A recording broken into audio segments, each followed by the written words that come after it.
है तो किसी भी चीज, वस्तु, स्थान, व्यक्ति, विचारधारा, संस्कृति, परंपराओं को धरोहर के रूप में संरक्षित किया जा सकता है। उसमें प्राणी, और जो प्राणी किसी संस्कृति का आधार है, जिस प्राणी से स्वास्थ्य पर, मानव जीवन के दिनचर्या पर प्रभाव पड़ सके, ऐसे प्राणी को संरक्षण करके उसको धरोहर घोषित किया जा सकता है। ये संयुक्त राष्ट्र संघ का एक मानक है। तो हम लोगों ने सबने प्रयास करके पिछले 4-5 साल से हम प्रयास कर रहे हैं कि भारत सरकार भी भारतीय देशी गौवंश को धरोहर के रूप में स्थापित करे। धरोहर के रूप में देशी गौवंश के स्थापित होने से जो ये विभिन्न तरह के संकट खड़े हो रहे हैं कि हर जगह कत्लखाने भी हैं, गौवंश तस्कर भी हैं।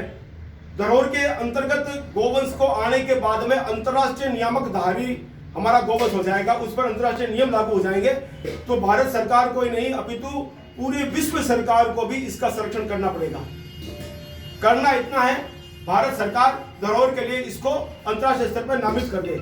जबकि ब्राजील में, ऑस्ट्रेलिया में ऐसे बहुत सी विदेशी कंट्री हैं जिसमें गौवंश को इस श्रेणी में लाने की चेष्टा की जा रही है।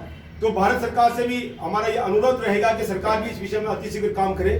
हम सबके संगठित प्रयास से हम लोगों ने पिछली भाजपा सरकार में उसके एजेंडे में इस देशी गौवंश को राज्य धरोहर घोषित करने के लिए डलवाया था और सरकार ने उस पर काम भी किया।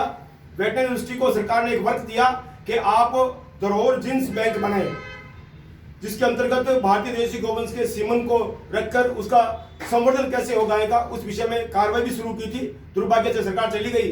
अब उस विषय को पुनः एक बार हम सब मिलकर उठाएं और भारतीय देशी गौवंश को राष्ट्रीय धरोहर बनाने में हम सहायक बने, ऐसा मेरा आप सबसे अनुरोध है। भारतीय देशी गौवंश धरोहर क्यों बने, इस विषय में लाखों लेख लिखे जा चुके हैं, हजारों किताबें बाजार में उपलब्ध हैं, परंतु दो मुख्य कारण हैं। भारतीय देशी गौवंश का मानव के प्रति जो लगाव है, जो भाव है, वो भाव किसी अन्य इस प्रजाति के पशु में नहीं मिलता। दूसरा जो मुख्य कारण है, इसका दूध, जो मानव जीवन के लिए, मानव स्वास्थ्य के लिए सबसे बड़ा औषधीय गुण है। और एक सबसे बड़ी धरोहर में जो विशेषता होती है, उसका मानव जीवन पर प्रभाव, जैसे निर्मल जी भाई साहब ने बताया अभी, एक किताब विदेशी लेखक ने लिखी है, उसने कहा है कि भारतीय गाय एक विज्ञान सम्मत लेबोरेटरी है।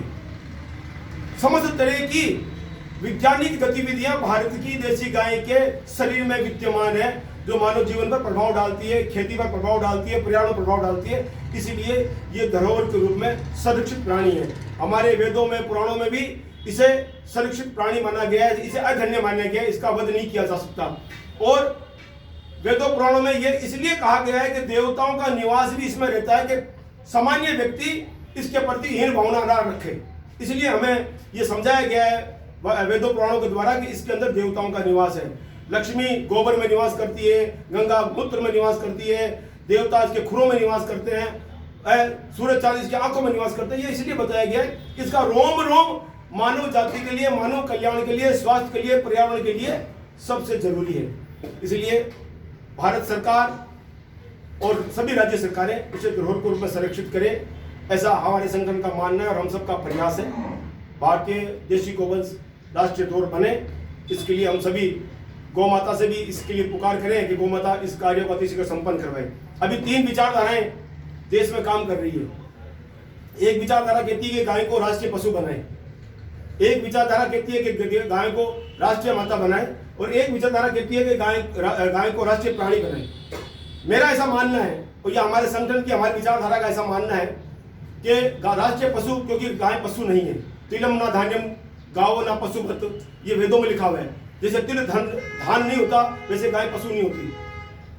वैसे ही राष्ट्रीय प्राणी, जो प्राणी तो राष्ट्र का प्राणी तो हमने कम से कम भारत में ऐसे 5-7 ऐसे जीव हैं जो मानव जीवन से जुड़े हुए हैं, वो सभी राष्ट्रीय प्राणी हैं। और राष्ट्रीय पशु तो हमने शेर को घोषित कर रखा है, और गाय हमारी पशु नहीं है। जहां तक माता की बात है, तो मैं आपके माध्यम से कहना चाहूंगा, अगर गाय हमारी माता है तो हमने एक घोषित रूप से गांधी को पिता मान रखा है, तो भाई तारतम्य नहीं बैठ पाता, नंबर 1।